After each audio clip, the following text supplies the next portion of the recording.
me. But enough about Shameful Phil being stupid. Let's move on and take a look at our next deck list. Oh my god, he missed the point of that name. That was rough. That was rough, Twitch. We covered this deck a little bit earlier, but now Rudy is actually playing it. Briksza's Control. I think we covered most of the points about it, but specifically in the Eldrazi Stompy matchup, what do you think matters the most? So this is a match that conceptually I really thought Briksza's Control was favored in because it has like Baleful Strix, multiple removal spells, Snapcaster to flash them back, Gurmag Angler, which can be as big as or bigger than most of the Eldrazi. But in my testing, I actually found that Eldrazi was actually pounding on this deck much more than I expected. On the slower Briksza's Control starts, where they really need to like cantrip in the early game, they can just be punished by quick Reality Smashers. I think the reality of this matchup is it's actually relatively close, but I think the Briksza's Control player has a lot more difficult decisions to make than the Eldrazi Stompy has to. I 100% agree there. Also, if you sort by mana curve, Chalice from 1 versus deck is very good, but it's not game-ending. Yes. What I mean by that is you see the presence of cards like Kolaghan's Command, which can destroy the Chalice, Diabolic Edict, Hymn to Torok, and all of the Planeswalkers and creatures don't cost 1 as well. So, like, as long as you can manage a Chalice, I think you can keep your game plan going. Yeah, so notably, Jace is pretty great against the non-Reality Smasher, non-manland threats. So if Rudy gets to stick a Jace and keep the board in check, the rest of the value-oriented nature of his deck will allow him to pull ahead pretty easily. Jace in particular is really brutal versus Thought-Knot Seer because you just keep cantripping every time it leaves play, hoping to draw better cards. So you're not even like losing that much value by bouncing a Thought-Knot Seer instead of brainstorming.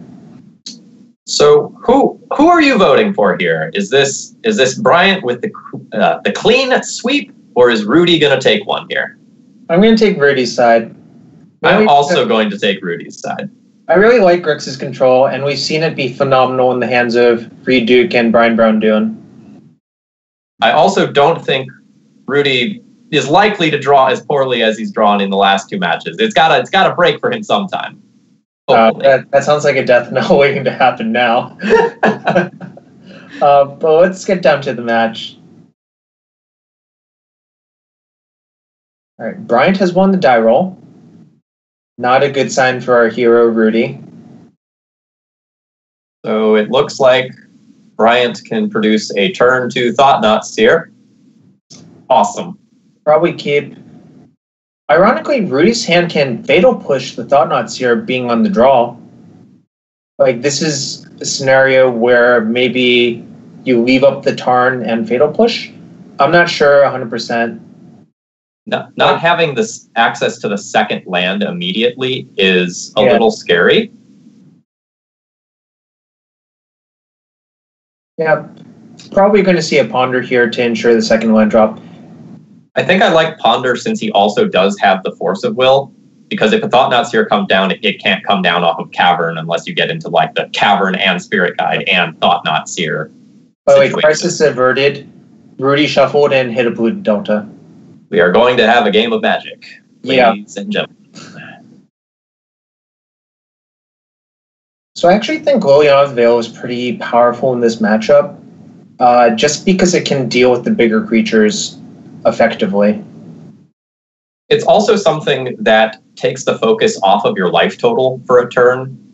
If Rudy just like plays a Lily and minuses, there is somewhat of an obligation to attack the Lily so that, 2 turns down the line, there isn't another Edict. Right. One flip side to that is Rudy knows that Bryant has at least 2 Walking Ballista in the deck, and Lily minus is not effective versus Walking Ballista that much. I mean, it still is you still get an Edict and you get to save 1 damage from Ballista, but Ballista is a pretty clean answer.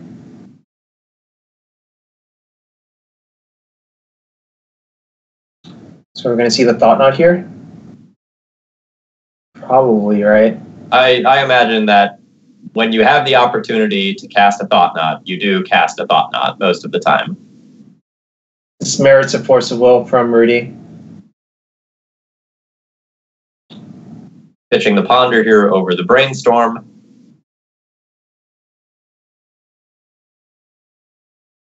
Now Rudy's hand looks pretty well set up, actually, to just kill a bunch of creatures. So would you Brainstorm here? I don't know exactly what he'd be looking for if he did. I don't know. It's actually kind of a close decision because you get rewarded in some situations for doing it. You get rewarded by Thoughtseize, but it also makes sense to not Brainstorm, I think. I think the texture of his hand is very good currently. Right. So one reason not to Brainstorm is now you get to if Bryant had played like a Thought Knot here, you could have Brainstormed, cracked the Delta, and pushed it. You're probably still going to see that here, but it's certainly close. You might also not Brainstorm because you do have another fetch land. And one of the things that you talked about at the beginning of this stream when we initially flashed this deck list was that Rudy has 4 basic lands in his deck, right? So even though Bryant has this wasteland, Rudy can play around this wasteland for the foreseeable future until he needs red mana. Yeah, and this is nice. What we're going to see here is we're going to see a push, untap, probably Liliana, but depends on the draw step, and kill the other creature as well. So we are past the scariest point of the game for Rudy. Rudy is sort of making it to the mid-game now, where his value-oriented cards are going to let him do some work. This is also a fine play, I think. Playing Strix versus playing Liliana, I think, is a close decision. If the Strix trades for the Endless one... That's phenomenal for Rudy. That's awesome. Yep. And then the Lily can eat the following threat, which is potentially much scarier than a 2/2 Endless one. But here you see the power of Walking Ballista. So this gets to snipe down the Strix.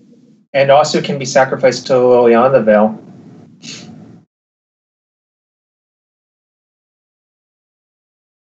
Yeah, Ballista is basically just brutal for Rudy to play against here. Because the problem with playing Strix, I think, is that it just gets shot for the low cost of 4 mana. I guess one thing you could do is play the Strix and see if Bryant respects a Rule of Stone response. But no, you see Rudy play Edict first. Yeah, this also makes sense as well. Yeah, unfortunately, it's still pretty likely that the Ballista is the thing that sticks around. But if Bryant's turn is just put a counter on Ballista, ping Strix, attack for 1, that's much less threatening than other things that can happen. But what about a second Ballista? I like that better than the first Ballista. Yeah. This is great. These Walking Ballista have looked phenomenal. Like, actually phenomenal. Yeah, so I like this. So exiling the Spirit Guide leaves up a wasteland, and that can take out the bad lands here before something like, say, a Culligan's Command can be cast. Yep, I like that play. You actually saw that Bryant just put a counter off the Spirit Guide on the current Ballista. Oh. I wasn't sure which ability was being activated because it wasn't that clear, but that also sort of makes sense if you expect to draw a few more lands. You're basically planning for the worst case scenario, right? So Rudy here wisely choosing the discard a card mode rather than the minus, because if Rudy minuses the Lily, it goes down to 1 loyalty, and the Walking Ballista will just shoot and kill it. Yeah, with the sacrifice ability on the stack. So, awkwardly, Bryant no longer has 4 mana to use the Ballista or play a Ballista for 2. And now the Endbringer is probably going to eat it to a Liliana plus on this next turn. Yeah, but here's the problem. Rudy's at 9, right? They're 2 walking Ballistae. Kind of can't just ignore them because they're going to kill you very slowly, right? Yes. And if Bryant goes and draws a Soul Land, these turn into much more annoying cards quickly. Yeah, I'm not sure what's going to happen. I do think you need to attack there, and the reason to attack there is so a Lily Edict isn't that bad for you.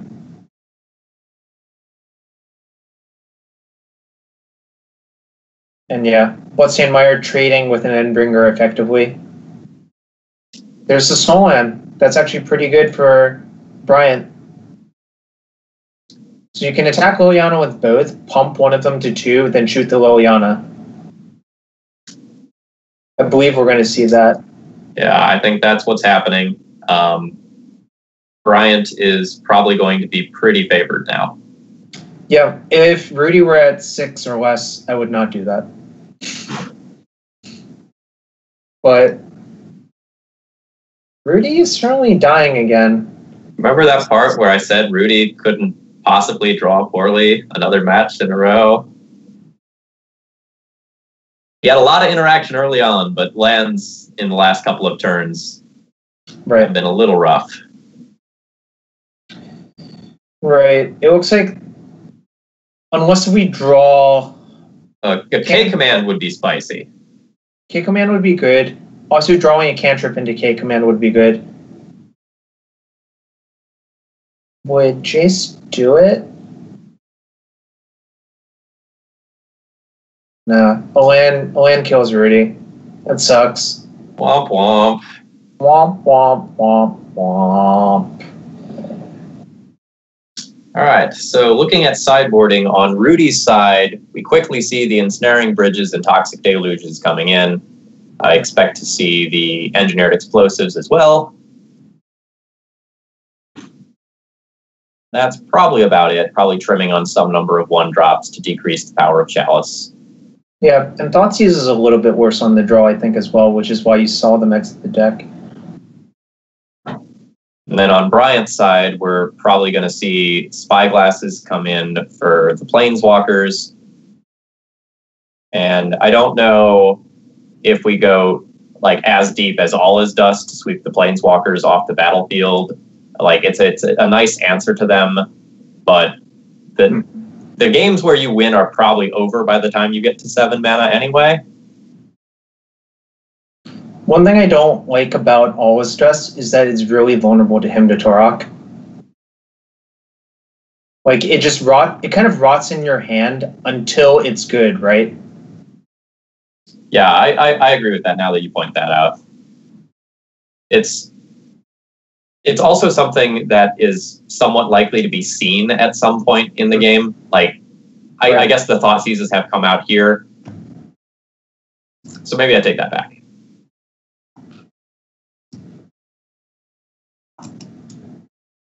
The Spyglasses are staying in the sideboard, it looks. Oh, never mind. 1 has come in. Yeah, I think having 1 in is fine. A reasonable hand from Rudy. It's not like amazing, but I don't think I would mulligan it. It has stability of mana and force of will for a Chalice or early Thought-Knot Seer. So yeah, while the Lightning Bolt isn't the most exciting thing in the world, this seems solid. And then you need to leave in Lightning Bolt for the Mimics, though. Oh, 100% agreed. You need to take those off the battlefield because they represent a stupid amount of damage. And then on Bryant's side, his hand is pretty good. Like he has 2 Soul Lands and Cavern, so the counter spells are not going to get to do their primary job here. Though it will depend on how quickly he decides he wants to play this game. Because if his game plan is Eldrazi Temple on 1 into Endless 1, Thought Knot Seer off of Temple City on turn 2, then that doesn't actually put the Cavern into the game plan. Yeah, but I think drawing a second Seer might tip it towards that plan. Simply because I think losing the first one to a Force of Will is not a big deal. Although with the Thorn there, it might be completely defensible to just go Cavern on Eldrazi on turn 2, Thorn, followed by have 5 mana in play for the rest of the game and make both Thought Knots uncounterable. I think that's a decision point. I couldn't see, but we chose to brainstorm and put both of the cards on top instead of playing the fetch. It was hard to see what he put back, but the reason to do that is to hide your cards from a Thought Knot Seer. And yeah, the Thorn play you were describing is happening now, because I think that makes a lot of sense. Especially given that Reality Smasher draw. Yeah. I wonder if we put the bridge on top, put Edict on top. Okay, so that means bridge is under this Edict. So Bryant would have a very hard time beating a bridge, but this build can do it with its 4 walking ballistas. Yep. And Endbringer pinging as well represents a way to beat a bridge. I don't know if you saw this, but Bryant cited out the Endbringers, I believe. Oh. Well then. Kind of interesting we didn't Edict. I'm trying to figure out the reason for that. So we could have seen Bolt on Endless 1 into Edict away the Reality Smasher. Well, if you had the bridge, you actually do not want to Edict away the Smasher, right? Oh, I suppose that's true. So the reason not to Edict is to hope that, I guess, is to ensure that he doesn't somehow sack his Smasher and still have the Endless One to attack through Ensnaring Bridge.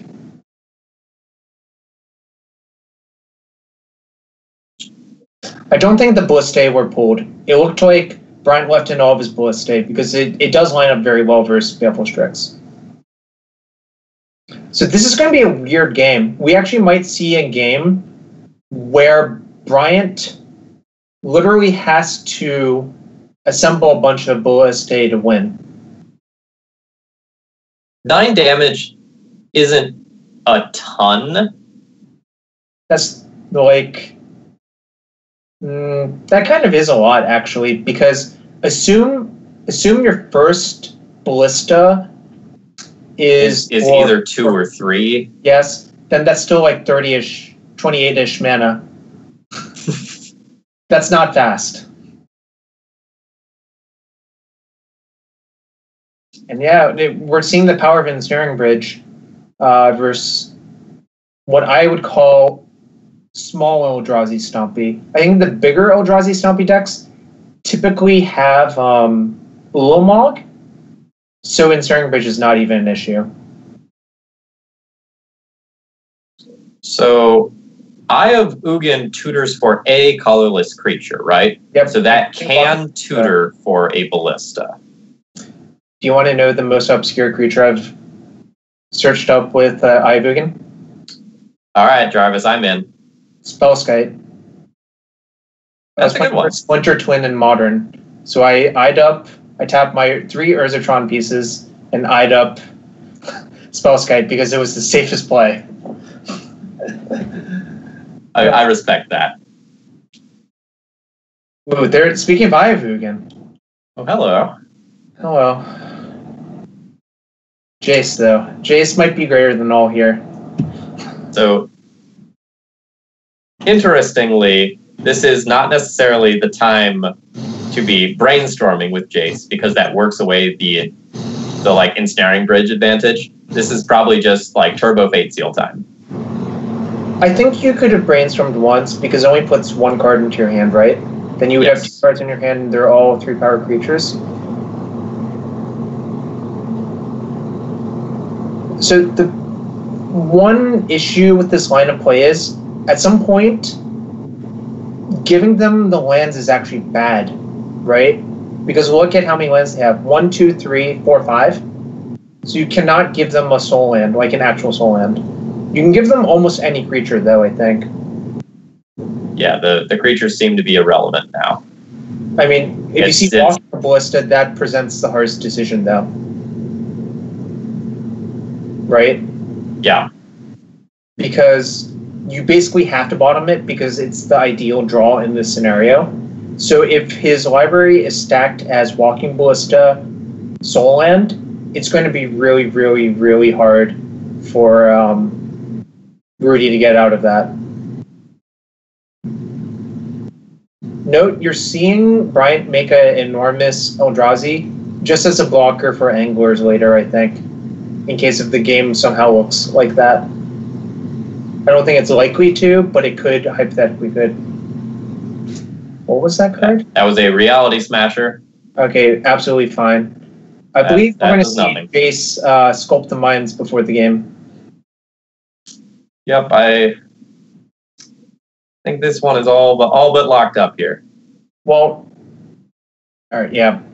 That had to be the Ballista thingamabob thing I was referring to. Ballista Soul Land situation, essentially. But no, Ensnaring Bridge proving its worth right there. So those singletons in the sideboard are very, very powerful when you have, 9 cantrips to find them, plus 3 Jaces, plus 4 Baleful Strix redraws, plus 3 Snapcasters that are often more copies of cantrips. It's interesting. It's possible we were supposed to have the Needle in our deck for the second game to shut off Ivogin. I'm not really sure. It depends on what plan you actually want to execute. We see both players making some tiny sideboarding adjustments. So we're seeing the second Spyglass now coming in on Bryant's side, Pithing Needle coming in on Rudy's side.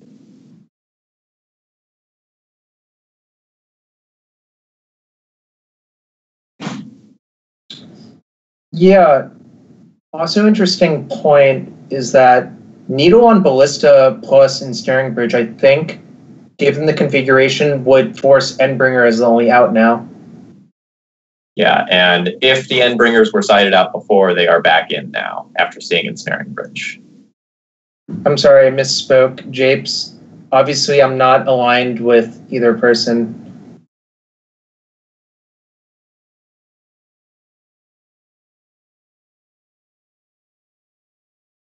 All right, so looking at Bryant's side of the equation here, he has the potential for the turn 1 Chalice on 1.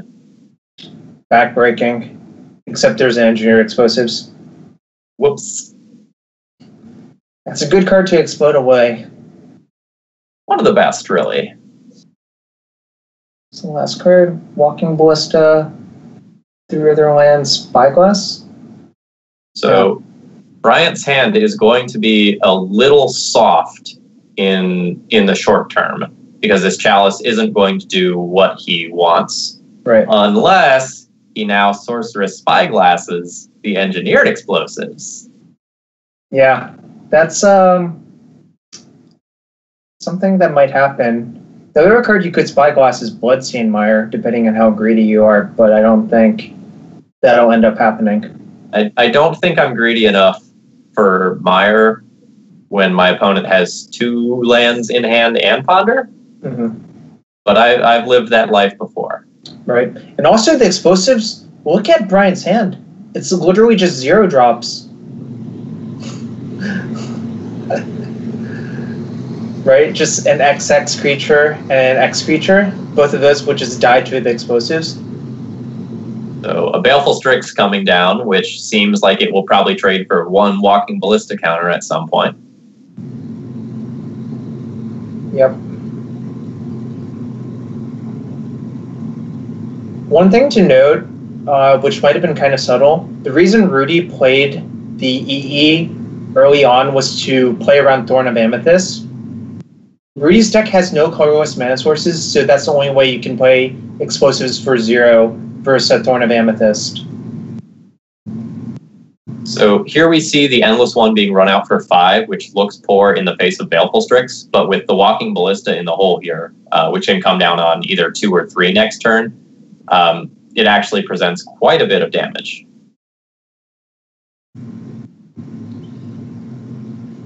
What cards does Rudy know about from Bryant's hand? 0 of them, right? Yeah, we haven't seen any cards. So Rudy has some decisions this turn. He can just nab 2 of the 3 cards with the Hymn. He can start pressing an advantage with Lily. Yeah. Obviously, well, now the Walking Ballista is going to be a complete blowout. I think this is reasonable if you don't expect your opponent to have Ballista in their hand. Agreed. But this is not going to work out great for Rudy.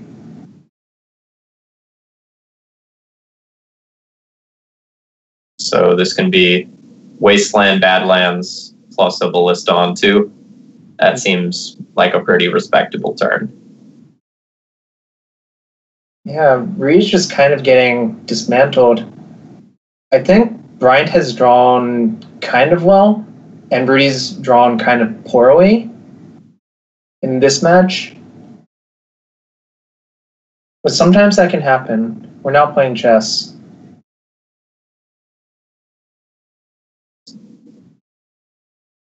Look, he's threatening still 8 damage next turn. So we'll have damage. That's disgusting. So a lot of people, kind of joke about Eldrazi as like sort of this legacy deck that's skillless and only apes jam it or things of that nature. But like this deck is absurdly powerful. And a turn or two ago, I was saying that I was a little worried about Bryant's hand, and now it looks like he is at an extreme advantage. Yeah, that thought out off the top is, I think, probably going to seal up the deal.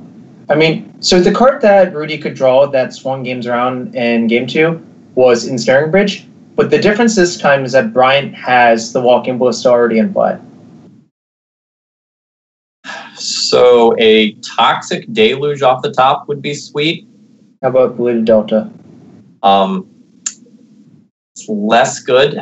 Could him to Turok himself. Yeah. Not great. This would be a good situation if we had like Terminate in our deck or something similar, but this version does not play the deck, and Rudy just packs it in. Yeah, I believe it was exact damage. I didn't actually do the math, but that was impressive for Bryant, the Queen 3-0 sweep with Eldrazi Stompy. Yeah, I think sort of coming into this event, a lot of people looked at Bryant and went, all right, that guy plays with some goblins. He knows how to storm off. That's all he knows how to do. And we learned that he can cast Chalice of the Void pretty well. Yeah, it's sort of opposing ends of the spectrum, right? Either play the deck that is not that great for Chalice, or play 4 Chalices. He also played Miracles in between, though. Yeah, so a lot of our players at this stage of the tournament really get to show off their range, which I think is really cool. Speaking of range, I think I'm going to have to show that off first. The Dizzler himself, the world's, hopefully future world champion this year, Brian Brown Dune. Fingers crossed. Anyway, I'm going to call it quits for now, but I would like before you leave, yeah, I think it's time we should thank our sponsors. I agree with that. So we've got the Epic Storm, Bryant Cook's site, which has everything Storm related, and I believe he is in process of pushing out some modern content for that as well, which is neat.